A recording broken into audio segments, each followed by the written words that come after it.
뉴진스가 대학축제 수익금 전액을 한국장학재단에 기부했습니다. 기부금은 저소득층 대학생의 생활비와 주거비 지원 등에 쓰일 예정입니다.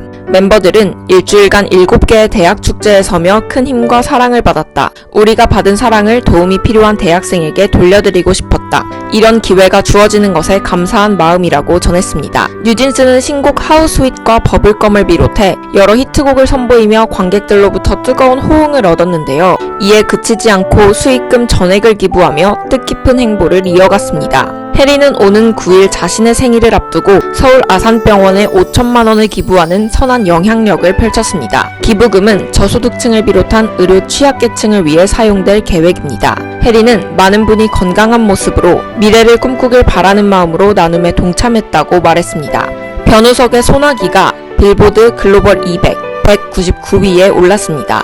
소나기는 최근 종영한 드라마 선제업고 튀어의 OST로 극중 류선재가 첫사랑 임소를 처음 만났던 때를 떠올리며 쓴 자작곡입니다. 앞서 소나기는 멜론 톱100 차트에서 4위에 랭크되며 에스파와 뉴진스 등 인기 걸그룹과 어깨를 나란히 했는데요. 이렇게 변우석의 뜨거운 인기는 국내를 넘어 해외에서도 이어지고 있습니다. 이현이가 결혼 4년 만에 엄마가 됩니다. 소속사는 이현이의 임신 소식을 알리며 9월 태어날 새 생명과 이현이에게 축복과 응원 부탁드린다고 전했습니다. 1988년생인 이현이는 2020년 비연예인 남성과 결혼했는데요. 결혼 이후에도 꾸준히 작품 활동을 이어온 그가 아이를 품에 안고 앞으로 어떤 행보를 보여줄지 기대감을 높입니다. NCT 해찬 자니와 슈퍼주니어 김희철이 사생활 루머에 휩싸였습니다. 이에 소속사는 현재 자니와 해찬의 성매매 및 마약 등 차마 입에 담기 힘든 자극적인 내용의 루머가 무분별하게 유포 및 재생산되고 있다.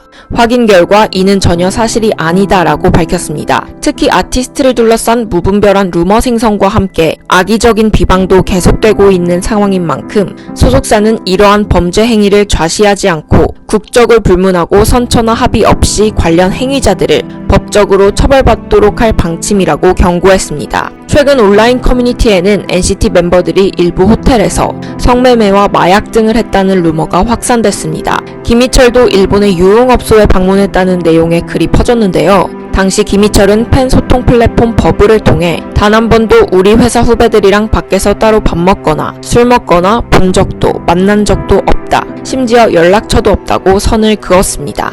넷플릭스가 자막을 잘못 표기해 문매를 막고 있습니다. 더 에이트쇼에서 3층으로 분한 류준열이 애국가를 부르는 장면에서 동해물과 백두산이라는 애국가 가사가 스페인어 자막에서 일본해로 잘못 표기된 것인데요.